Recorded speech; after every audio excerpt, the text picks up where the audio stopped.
ডিমের কারি তো আমরা কম বেশি সবাই বাড়িতে বানিয়ে থাকি, কিন্তু আসল ম্যাজিকটা লুকিয়ে থাকে তার মশলা কষানো আর গ্রেভির টেক্সচারের মধ্যে।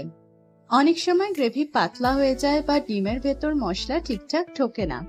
আপনাদের এই সব সমস্যার সমাধান নিয়ে আজকে আমার এই বিশেষ ভিডিওটি।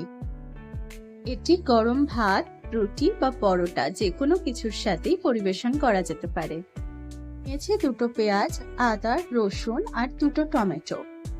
এটা বয়েলড হয়ে গেলে দুটো কাঁচা লঙ্কা অ্যাড করে এটার পেস্ট বানিয়ে নিচ্ছি।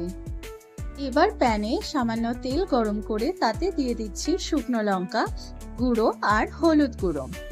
এবার আগে থেকে সিদ্ধ করে রাখা নুন মাখানো ডিমের টুকরোগুলিও দিয়ে ভালোভাবে ভেজে নিচ্ছি।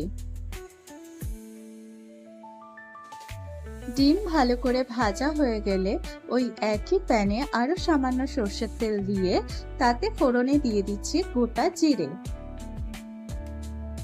জিরে ভাজা হলে তার মধ্যে দিয়ে দিচ্ছি পেঁয়াজ, আদা, রসুনের পেস্ট।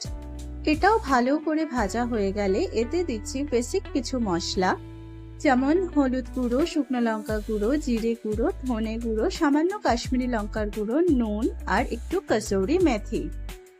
এটা দিয়ে সামান্য জল দিয়ে মশলা কষিয়ে নেব।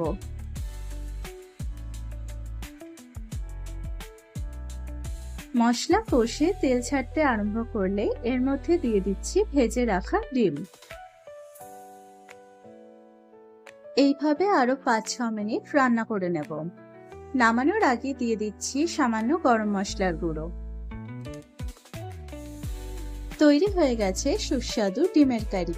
ভিডিও ভালো লাগলে লাইক, শেয়ার করবেন আর আমার চ্যানেলটিকে সাবস্ক্রাইব করে দেবেন। Bye bye.